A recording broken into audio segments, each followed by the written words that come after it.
This media was gratuitously produced by Clear Contributions Audio Video.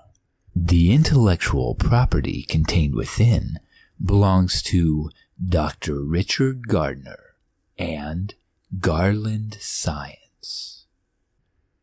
Clear Contributions. Let's have clarity.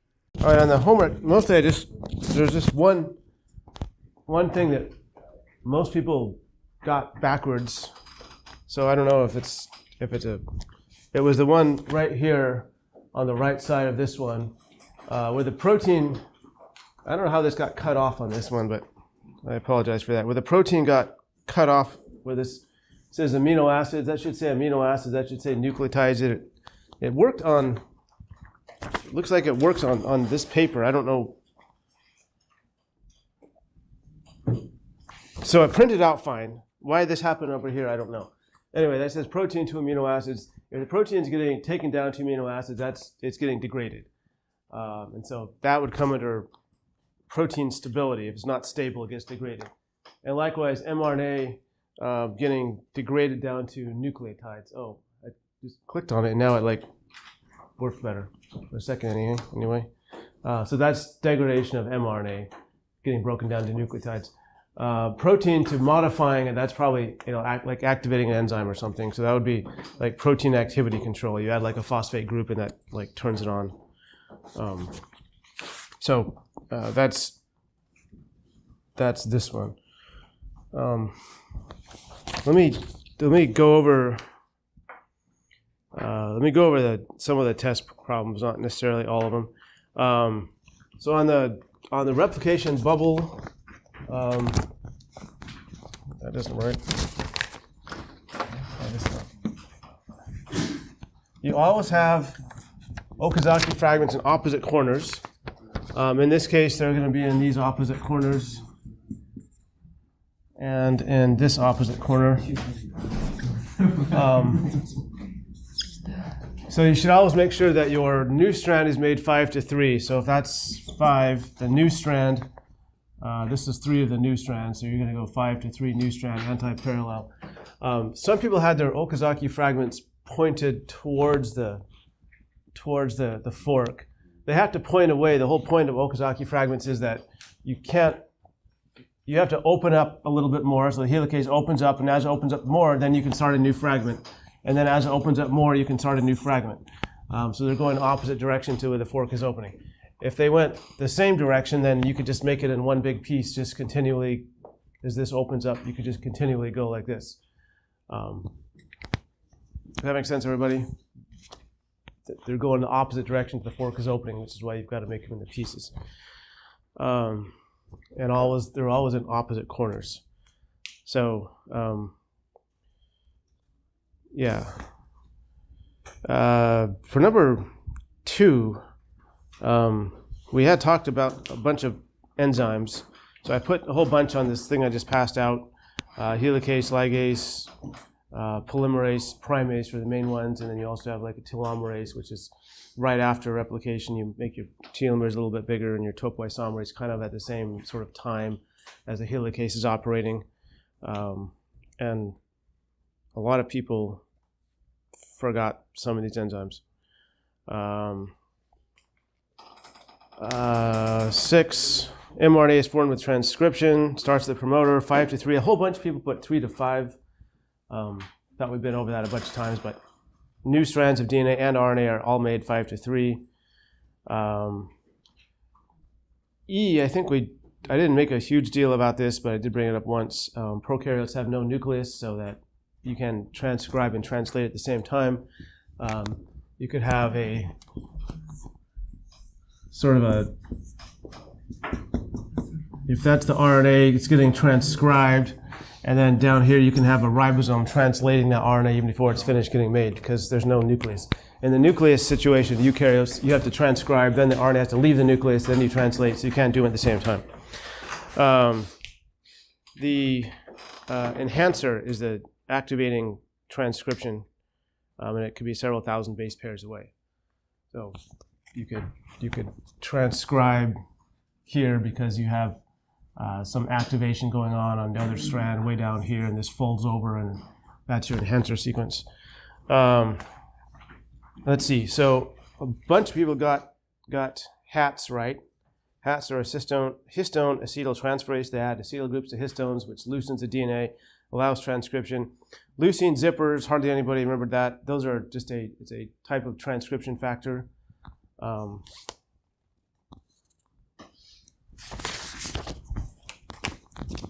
Or a family of transcription factors. So it's going to be a protein that sticks to the DNA. It's called a zipper because it's a dimer. There's two zippers. That's so they kind of zip together. It doesn't have anything to do with unzipping the DNA, but it's the two proteins are kind of zipped together, and then they bind to the DNA and activate transcription. Homeodomains and zinc fingers, and most people got one of those two similar transcription activating proteins. All right, number 5. This is where a bunch of people used sort of overlapping terms. So I've got a whole bunch on here, and I tried to make them like more or less non-overlapping. So you might have put something like using a transcription factor. So that would be a type of transcriptional control. So you could break these down into transcriptional control, translational control, alternative splicing. When you get down to the enzyme level, you could say how you turn it on and off in 3 different ways and count each one of those 4 different ways: allosteric sites, phosphorylation, GTP or GTP binding. Transcription also, DNA methylation or some kind of chromatin remodeling, RNA stability, protein stability. So all these things, if you put something like transcription factors and transcriptional control, though transcription factors are a type of transcriptional control, so you can't have both of those. One is part of another one. If you just put transcriptional control, I'll give you the points for that, but it's better to say some more specific ones so you get more on your list. Likewise, you could have just said enzymes on or off, and that could be a thing, but you could actually break that down and get more things out of it. If you put something like transcription factors on one and put like an enhancer sequence on another one, well, that's sort of the same process. The transcription factors stick to the enhancer, so it's kind of one thing, really. So that just goes back to that one figure with all those different things, and we had like a whole list of different transcription methods and so forth. Most people got number 6, some kind of splice, except for lots of different answers. Alternative splicing is usually the way you can splice the mRNA up in different ways, and depending on how you splice it, you get different proteins out, so that's a way of controlling things. Number 7, this is the operon question, and most people didn't get most of it. Okay, so it's a transcription. We're transcribing. It's a transcriptional control. It's called the operon. And the operator, so you have your DNA, you have your promoter sequence, and then here's the actual genes that you're going to transcribe. And inside the promoter sequence is this operator sequence. That's where the repressor binds. So the repressor protein comes and sits on the operator. That doesn't write. This is your repressor protein, which sits on the operator and blocks. And I said 2 P words. One would be the promoter. It blocks the promoter so nothing can stick to the promoter, or it blocks the polymerase from landing on the promoter. So either way would be a P word you could use. Repressor is blocking anyway. It's sticking here so the polymerase can't bind to the promoter, and it blocks transcription.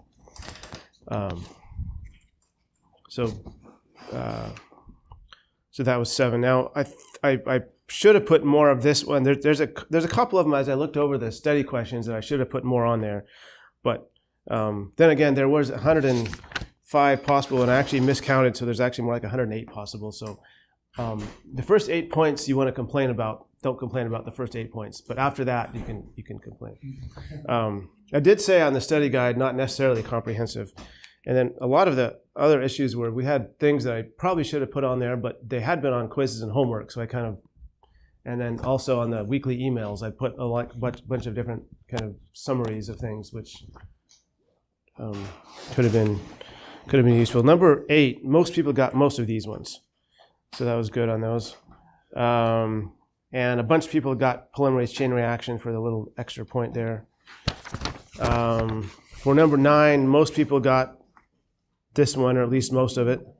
So you want to start at the start codon, which is AUG, met, Lu, valine, and where's GLN? I always forget which one that means. Glutamine. And then a frame shift mutation.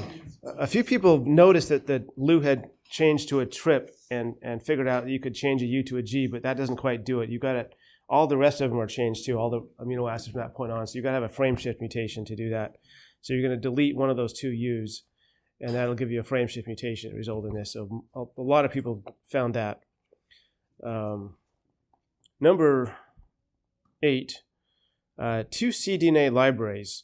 Again, cDNAs come from mRNAs, and different kinds of cells give you different transcriptions, different mRNAs. So brain cells versus muscle cells, they don't have the same proteins being made. They don't need the same transcription going on. You'll have different mRNAs, so you will have different cDNAs in those. But genomic libraries, doesn't matter where they come from. Every cell has the same genome. They all have, every cell in your body has all the same DNA, so those should be the same. And I neglect to put a little 3 points by that one. So where it says 8 is worth 9 points, it should have been 3, 6, 7, 8, 9. It should have been worth 12 points. Genomic libraries use natural promoters of genes. cDNA libraries, by the time you get your mRNA, there's no promoter left. Promoters where transcription starts, but this is actually not copied into RNA. The part that's copied into RNA is next to the promoter.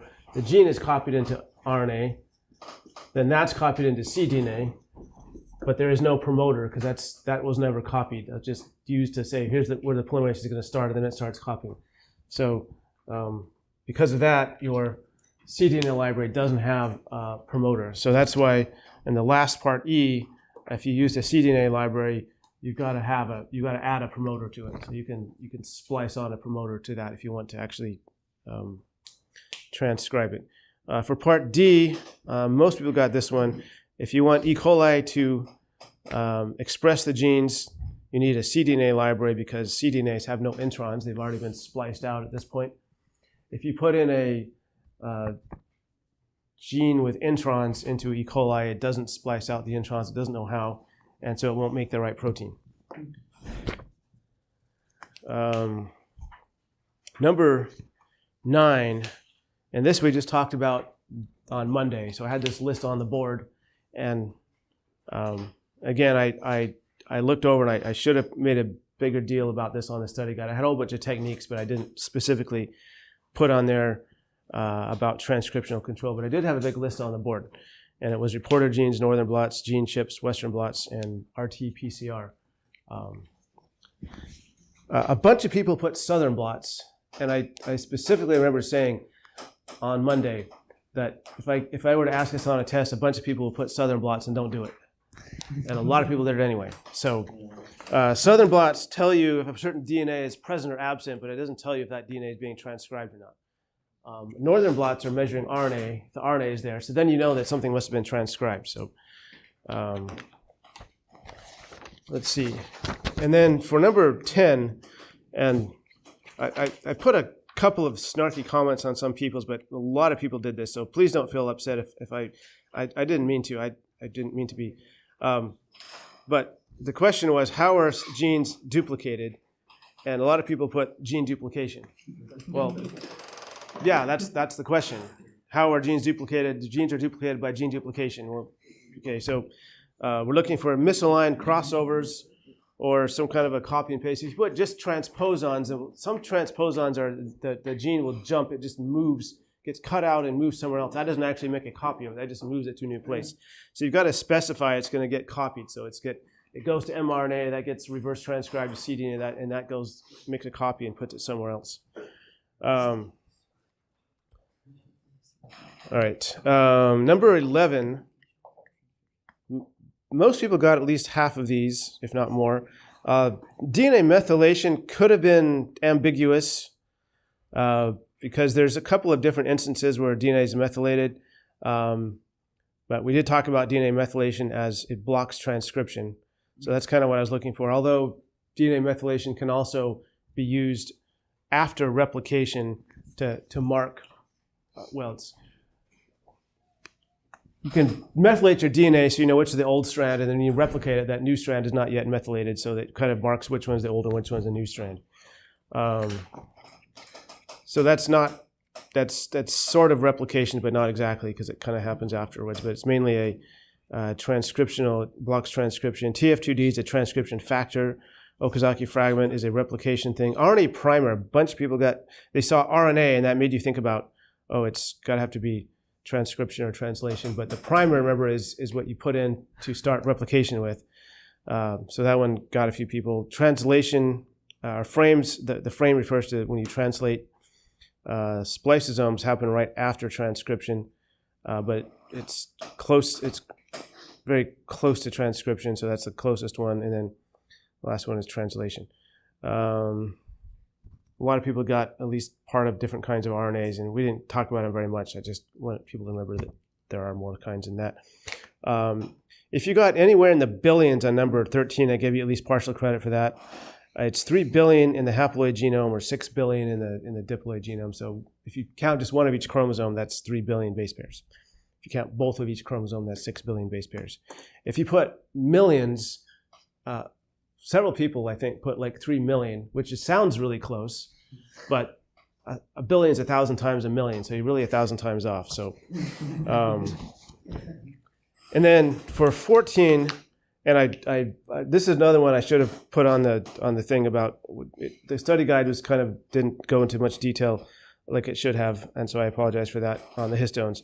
I believe we had it on a homework question, however, the histones in the nucleosome H2, A2, B3, and 4. If anyone has issues or thinks something wasn't good, come talk to me or whatever. And anyone have any general issues? Not like, you messed up on mine, but like a general question that you think might be useful to everybody else. Yeah. On number 10, for the gene duplication. Yeah. And misaligned crossovers. I know that it's wrong with the gene duplication, but doesn't the book have it listed that it actually duplicates the genome twice? And that's the same as misaligned crossover? If you replicate the genome, then you can have an entire genome duplication. Okay. But that's different than just a gene duplicated. Oh, okay. The whole genome means all your chromosomes, there's like double amount. You become a tetraploid individual instead of a diploid individual. You got 4 of every chromosome instead of 2. So it's similar idea, but this is just one gene getting copied twice. Anything else?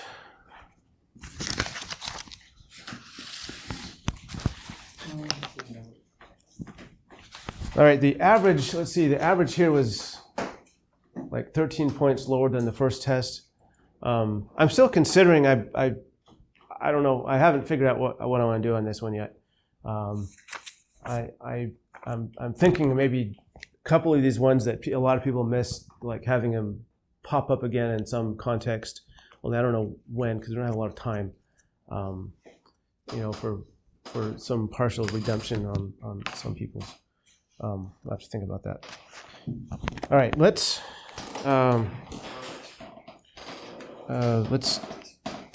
begin our.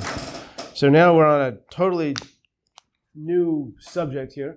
So the whole DNA stuff is similar to what we already talked about. If you had genetics, or if you will have genetics, talk about that again. It kind of fits in both situations. And I used to think we shouldn't do it twice. We should either have it in one class or the other class. And then I thought, well, there's 2 reasons to do it twice. Number one is if you only take cell biology here and transfer it somewhere else, they're still going to think you've learned this stuff. And so if we don't have it in the course, it kind of fits there. And likewise for genetics. So we kind of want to have it in both places in case you take your credits and transfer them elsewhere. And the other one is I've learned that for the majority of people, it doesn't really hurt to go through it more than once. If you know what I mean.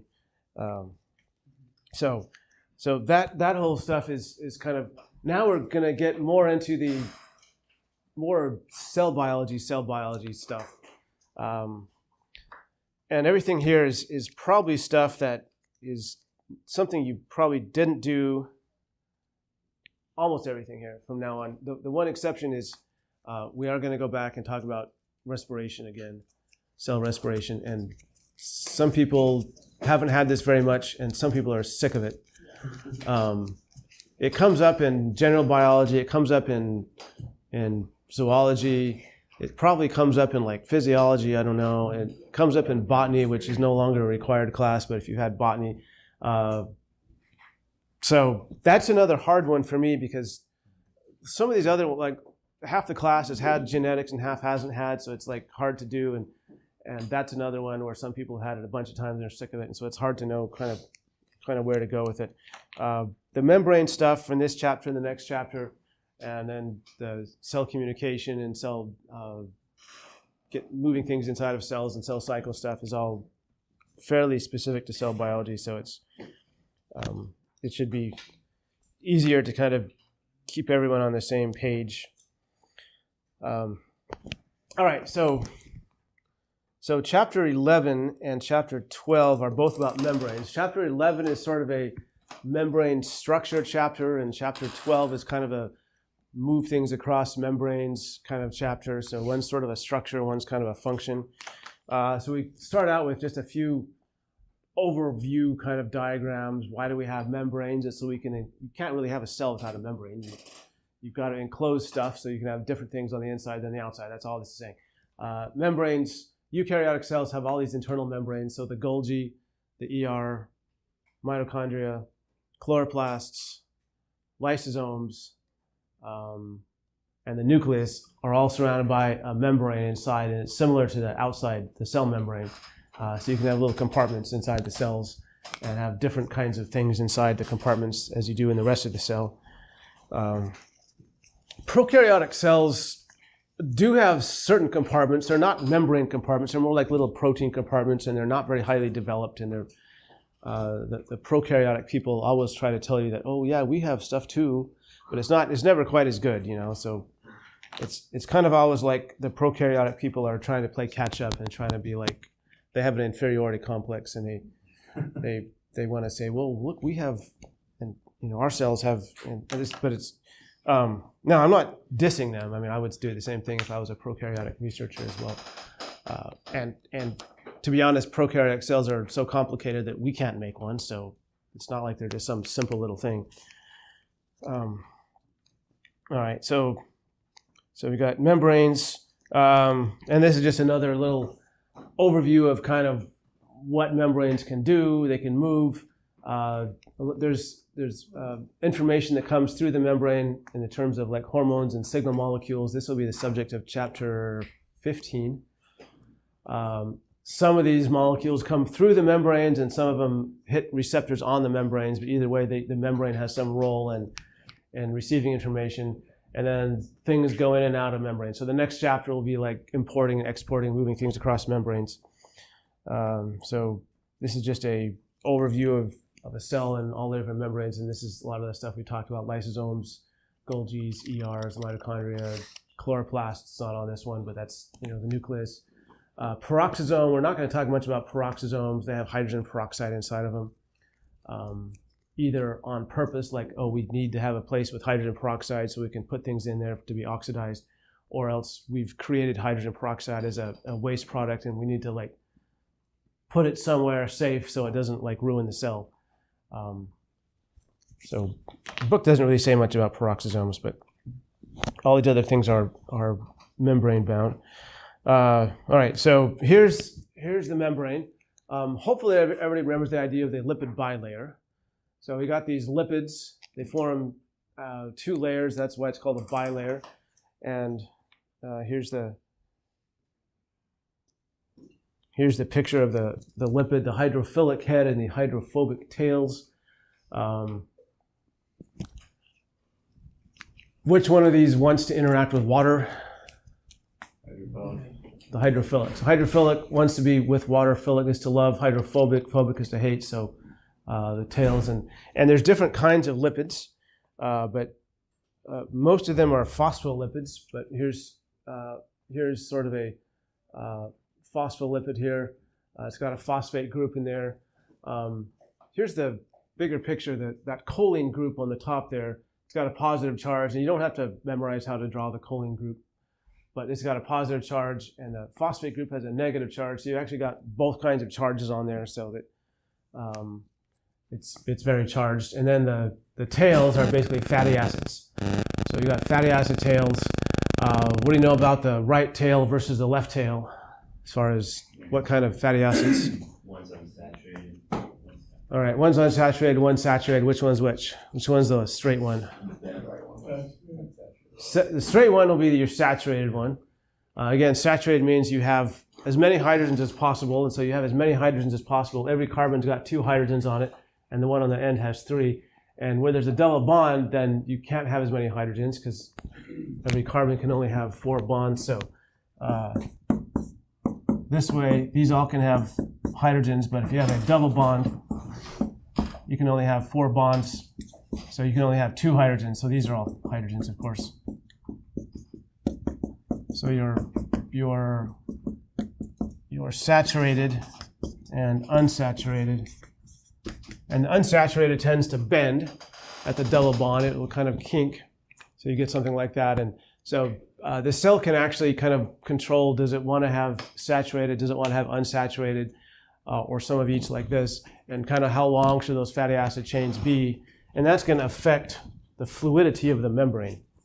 So if you have more double bonds in an unsaturated, you think that will make the cell membrane more fluid or more stiff? It should be more fluid. It can't pack together tightly, so there's more fluid.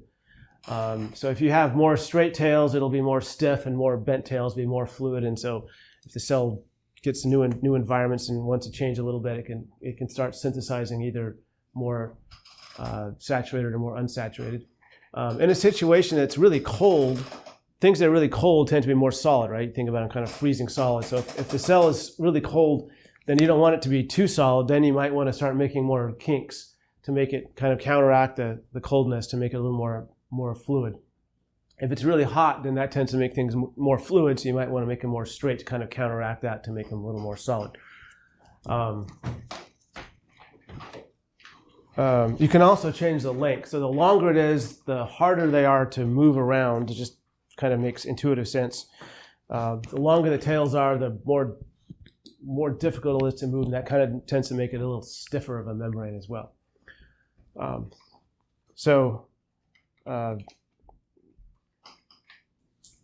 That's sort of the phosphatidylcholine, and more and more pictures of the same thing. My gosh. All right, now here's an interesting picture, because I just saw a similar picture from Travis. Are you the one that showed me this yesterday? Yes. Yeah. He showed me where did you get this from?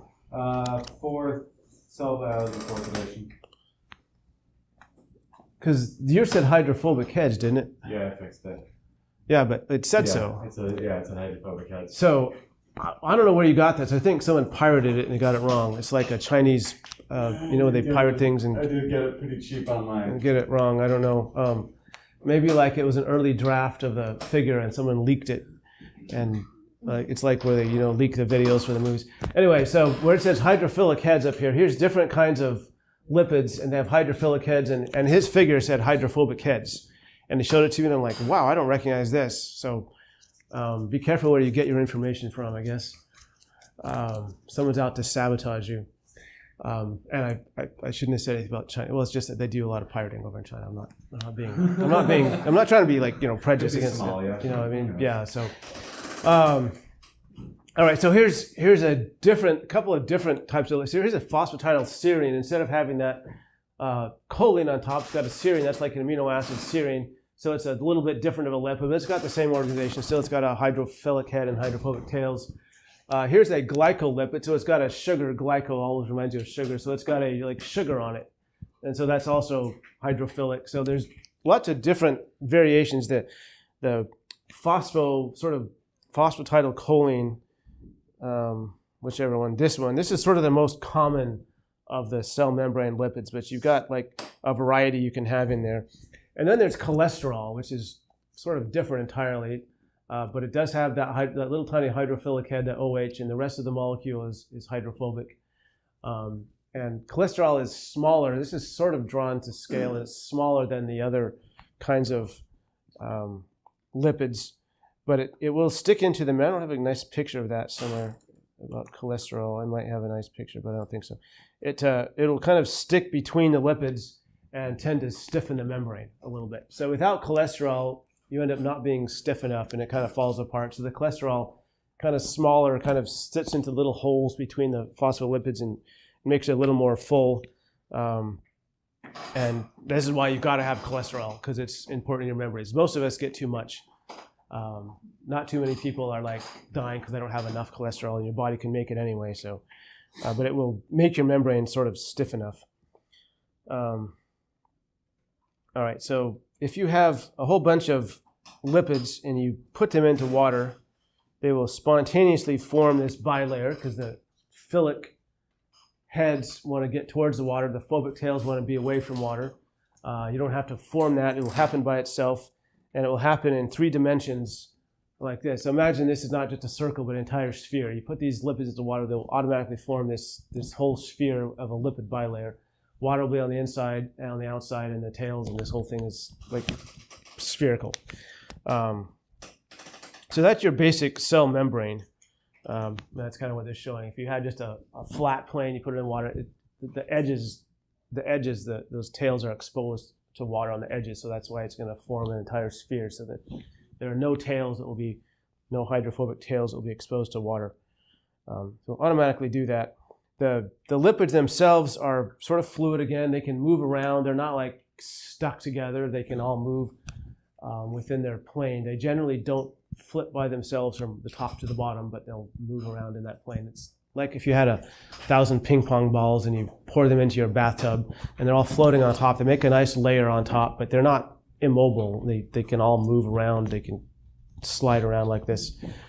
So they're kind of like that. And you want to have it fluid, but not too fluid, which is why you adjust the length and the saturation of the tails. So here, you rotate.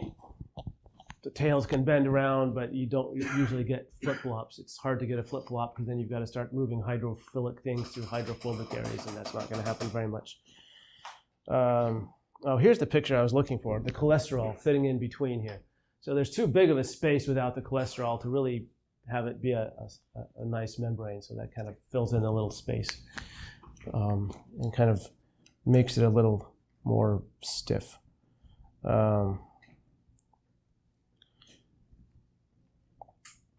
All right, so here is lipids being made, and they're basically being made in the ER. So your ER is your endoplasmic reticulum factory where the lipids are made. They basically will get made to once, they'll get kind of stuck into the membrane on one side of the membrane. If you got too many lipids on one side and not enough on the other side, it tends to start making it curved like that. So this is where you can actually get a transfer of lipids from one side to the other, and you need an enzyme to do this, and the enzyme is the flipase. So it flips them from one side to the other. So hopefully, with all the enzymes we talked about, this one should be the easiest one to remember. It has a cool name for it, the flipase.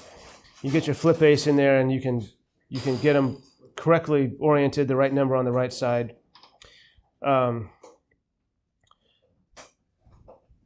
here is just a little bit of the point of this figure is that the inside of the membrane, the cytosol, that's the inside of the cell, the extracellular space, that's the outside of the cell, and it's got the lipid bilayer, but the composition of lipids is not the same on both sides.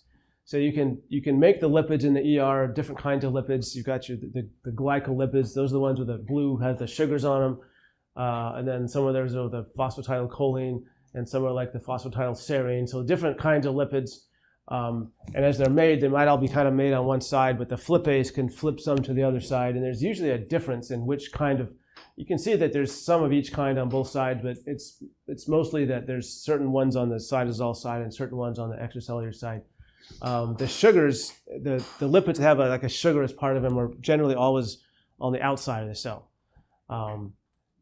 Sugars are one way cells can recognize each other. They kind of see which kind of sugars are on the membranes of the cell, so that's why they're on the outside.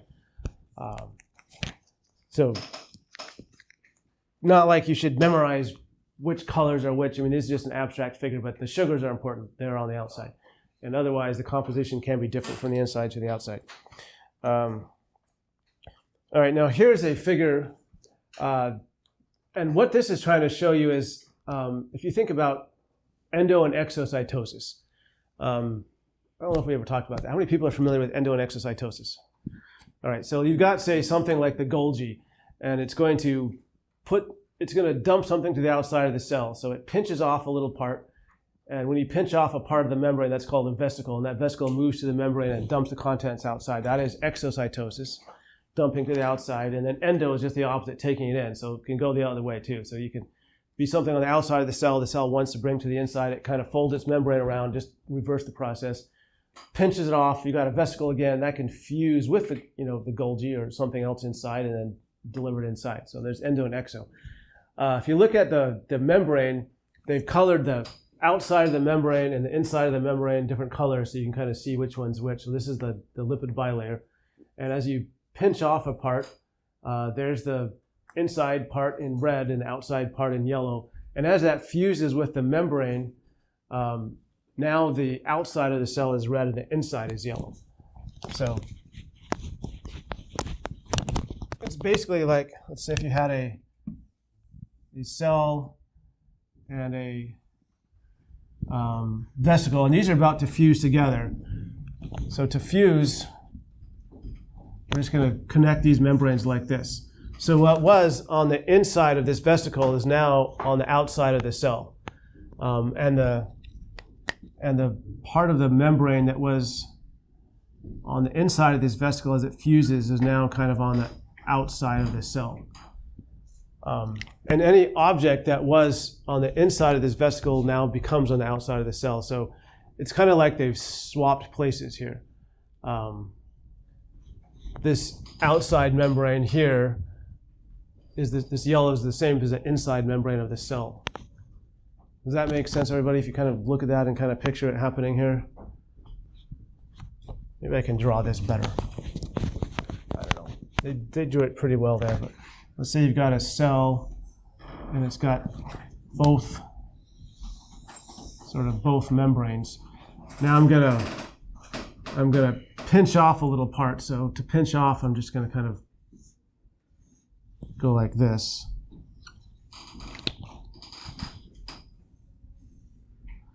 And then as I pinch it, see the black part is on the outside, but as I kind of pinch this off, now the black part is on the inside. So that's just kind of the pinching going on. So the inside of this compartment, you can almost think of this as once this fuses, that's going to be on the outside of the cell and vice versa.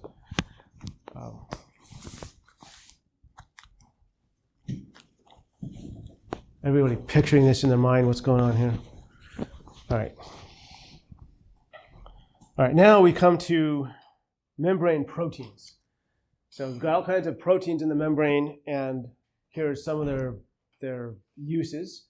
Transporters and channels, both to get things inside and outside. Channels basically are more of a pore through the membrane. It's kind of a big hole. Proteins form this hole through the membrane so things can go. Transporters have moving parts. They're more like a turnstile kind of thing where it kind of goes through and kind of helps. It opens up on one side and then you go in and it opens up on the other side. Then we've got these anchors. So they're basically holding molecules. These anchors here on the inside, you might have sort of the cytoskeleton. So there's a whole chapter about cytoskeleton, but it's like the little ropes and cables inside the cell. Kind of gives it some shape and some structure and holds it together. A lot of these cytoskeletal, like this brown one here, is a sort of a cytoskeletal protein, and then it's kind of being held onto by these membrane proteins. And then on the outside of the cell, there's lots of proteins as well that kind of hold stuff on the outside. They can hold those as well. So there's that kind of use. And then receptors, some signal. That red dot is a signal molecule that came in, maybe some hormone. And then it can cause something else to happen inside the cell, so that lands there, and then this has some effect inside the cell and sends a message to the cell to start dividing or doing something. And then you've got enzymes, which are very similar. Enzymes can be embedded in the cell membrane, and so it's turning X into Y. So just some overall uses of proteins in the membrane. And so here is how the membranes, how the proteins can be stuck into the membrane. Transmembrane proteins go all the way through the membrane. There's different ways they can go through the membrane, but they go all the way through the membrane like these. Monolayer associated, they just go through one of the two lipid layers like that. Lipid linked, they are attached to the lipids of the membrane. And then protein attached, that's these green ones that are basically attached to the ones that have already gone through the membrane. So these green ones are attached to those proteins, and that's how these are attached to the membrane.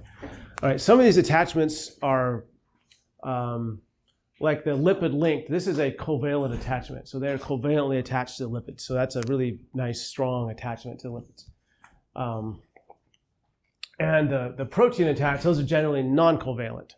So this is just all those same forces we talked about over and over again, hydrophobic, hydrophilic, and ion charges and van der Waals and hydrogen bonds and all those forces. So the protein attached to the other proteins, that's more of a weak forces, but there could be lots of them, so they kind of add up. But the lipid linked is covalent. And then the transmembrane, they're not really like necessarily attached, but the part that goes through the membrane is hydrophobic.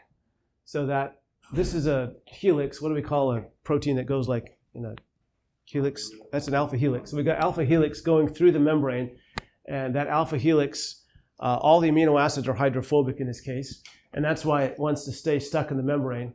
It doesn't want to move up and down because the hydrophobic wants to stay with the hydrophobic, and the hydrophilic wants to stay with the hydrophilic. You've got hydrophilic ends on both ends here, and they don't want to go through the membrane. So that's kind of how it's stuck, just by those hydrophobic, hydrophilic. So we're going to divide all the membrane proteins into two large categories, and they are integral and peripheral. The integral ones are going to be ones that are more tightly stuck to the membrane. So these transmembrane proteins are integral, even though they're not actually stuck. They're in there. They're not going to come out because of that hydrophobic thing going on. The transmembrane proteins, and then these lipid linked ones as well, because they are covalently attached to the lipids. So they're integral. They're not going to come out very easily. And maybe these monolayer ones as well. And the peripheral ones is this last category, these protein attached. They're not attached as strongly. So they're called peripheral proteins. So integral can be different kinds. It can be a covalent attachment, or it can be just going through the membrane like that, and it can still be integral. The other thing I was going to mention on these on the transmembrane protein. So here's an alpha helix going through the membrane. Again, all the R groups of all those amino acids are going to be hydrophobic ones, because that's why it's in the membrane, because they're all hydrophobic. And remember that the helix itself is formed by hydrogen bonds, and those hydrogen bonds kind of cancel out all the sort of even if you have all R groups that are hydrophobic, the backbone still has little pluses and minuses, little charges. Any amino acid has little pluses and minuses.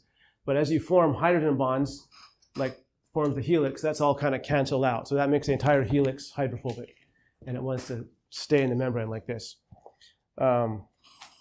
And here's a situation where you've got multiple alpha helices.